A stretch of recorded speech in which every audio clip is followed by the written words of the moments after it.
Kottayam Gandhinagar nursing കോളേജിലെ ragging കേസിലെ പ്രതികളെ 2 ദിവസത്തെ പോലീസ് കസ്റ്റഡിയിൽ വിട്ടു. പ്രതികളെ ഇന്ന് കോളേജിൽ എത്തിച്ച് തെളിവെടുക്കും. കോട്ടയത്ത് നിന്ന് ഗൂഗിൾ രമേശ് ഉണ്ട്. ഗൂഗിൾ, എപ്പോഴാകും തെളിവെടുപ്പ്? ഗൂഗിൾ കേൾക്കാമെങ്കിൽ എപ്പോഴാണ് തെളിവെടുപ്പ് നടക്കുക? അരുണ്യ, ഇന്നല്ലെങ്കിൽ നാളെ പ്രതികളുമായിട്ട് തെളിവെടുപ്പ് നടത്തുമെന്നാണ് പോലീസ് അറിയിച്ചിരിക്കുന്നത്. അല്പസമയം മുമ്പാണ് പ്രതികളെ ഏറ്റുമാനൂർ കോടതിയിൽ ഹാജരാക്കിയത്. അതിനുശേഷം 2 ദിവസത്തെ കസ്റ്റഡിയായിരുന്നു പോലീസ് ആവശ്യപ്പെട്ടിരുന്നത്. പോലീസിന്റെ ആവശ്യപ്രകാരം 2 ദിവസത്തേക്ക് മുഴുവൻ പ്രതികളെയും കോടതി കസ്റ്റഡിയിൽ വിട്ടു നൽകുകയും ചെയ്തിട്ടുണ്ട്. തുടർന്ന് പ്രതികളുമായിട്ട് ഇപ്പോൾ പോലീസ് നേരെ ഗാന്ധിനഗർ പോലീസ് സ്റ്റേഷനിലേക്ക് പോയിട്ടുണ്ട്. അതിനുശേഷം 2 ദിവസമുണ്ട്. അതുകൊണ്ട് തന്നെ ഇന്നല്ലെങ്കിൽ നാളെ പ്രതികളുമായിട്ട് തെളിവെടുപ്പ് നടത്തുമെന്നാണ് പോലീസ് അറിയിച്ചിരിക്കുന്നത്.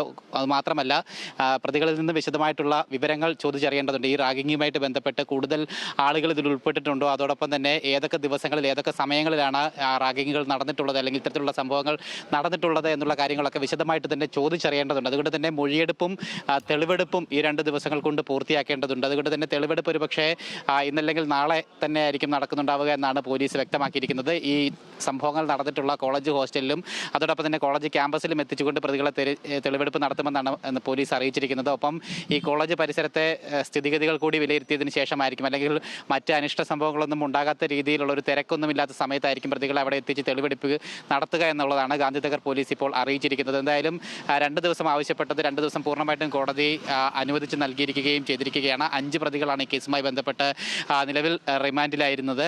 ഈ കേസിൽ റിമാൻഡിന് ശേഷം, അല്ലെങ്കിൽ പ്രതികൾ റിമാൻഡിലായതിനു ശേഷം കസ്റ്റഡിയിൽ വാങ്ങുന്നതിനുള്ള തീരുമാനം പോലീസിന് ആദ്യഘട്ടത്തിലില്ലായിരുന്നു. ഇത് വലിയ വിമർശനങ്ങൾക്കൊക്കെ കാരണമായിട്ടുണ്ടായിരുന്നു. പ്രത്യേകിച്ച് അവിടെ പ്രതിഷേധം നടക്കുന്ന പ്രതിപക്ഷ പാർട്ടികളും വിദ്യാർത്ഥി സംഘടനകളും ഒക്കെ തന്നെ പ്രതികളെ പോലീസ് കസ്റ്റഡിയിൽ ആവശ്യപ്പെടുന്നില്ല എന്നുള്ളൊരു രീതിയിലുള്ള വിമർശനം കൂടി ഉന്നയിച്ചതിൻ്റെ അടിസ്ഥാനത്തിൽ കൂടിയിട്ടാണ് കസ്റ്റഡി അപേക്ഷ പോലീസ് കഴിഞ്ഞ ശനിയാഴ്ച വൈകിട്ട് നൽകിയത്. എന്തായാലും ഇന്ന് ഏറ്റുമാനൂർ കോടതി ഈ കസ്റ്റഡി അപേക്ഷ പരിഗണിച്ച് പ്രതികളെ 2 ദിവസത്തേക്ക് കസ്റ്റഡിയിൽ വിട്ടു നൽകിയിരിക്കുകയാണ്. എന്തായാലും ഇതുമായി ബന്ധപ്പെട്ട തുടരന്വേഷണ നടപടികൾ ഇന്നിപ്പോൾ തന്നെ ആരംഭിക്കുമെന്നാണ് പോലീസ് അറിയിച്ചിരിക്കുന്നത്. ഈ വിമർശനങ്ങൾക്കിടെ 2 ദിവസത്തെ കസ്റ്റഡി മാത്രമാണ് പോലീസ് ചോദിച്ചിരുന്നത്.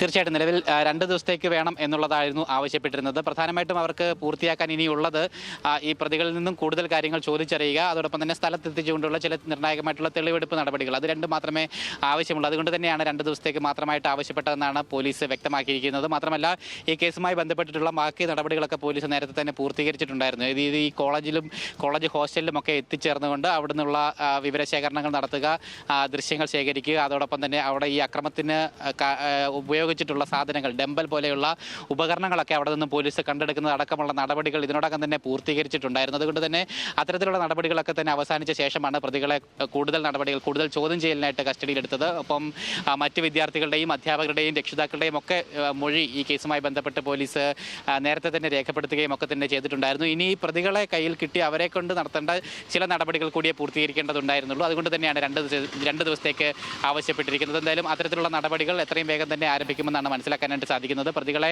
കോടതിയിലേക്ക് കൊണ്ടുവരുന്നതിന് തൊട്ട് മുമ്പ് അവരെ മെഡിക്കൽ അടക്കമുള്ള കാര്യങ്ങൾ പൂർത്തീകരിച്ചതിന് ശേഷമാണ് ഏറ്റുമാനൂർ കോടതിയിലേക്ക് കൊണ്ടുവരികയുണ്ടായത്. തുടർന്ന് ഇനി നേരെ ഗാന്ധിനഗർ സ്റ്റേഷനിലേക്കാണ് പ്രതികളെ കൊണ്ടുപോയിരിക്കുന്നത്. ഒരുപക്ഷെ ഇന്നിപ്പോൾ അവരുടെ ചോദ്യം ചെയ്യൽ നടപടികളായിരിക്കും പ്രധാനമായിട്ടും നടത്തുക എന്നാണ് പോലീസ് വൃത്തങ്ങൾ അറിയിച്ചിരിക്കുന്നത്. അങ്ങനെയാണെങ്കിൽ ഒരുപക്ഷെ നാളെ ആയിരിക്കും തെളിവെടുപ്പ് അടക്കമുള്ള നടപടികൾ ഇതുമായി ബന്ധപ്പെട്ട് നടക്കുന്നുണ്ടാവുക. എന്തായാലും അതിനുശേഷം 2 ദിവസത്തെ കസ്റ്റഡി അപേക്ഷയ്ക്ക് ശേഷം പ്രതികൾ സബ് ജയിലിലേക്ക് തന്നെ ആയിരിക്കും മടങ്ങുന്നുണ്ടാവുക. റിമാൻഡ് കാലാവധി അതിനുശേഷം തുടരുന്നുണ്ടാവും. ശരി, ഗോകുൽ രമേശാണ് കോട്ടയത്ത് നിന്ന് വിവരങ്ങൾ നൽകിയത്.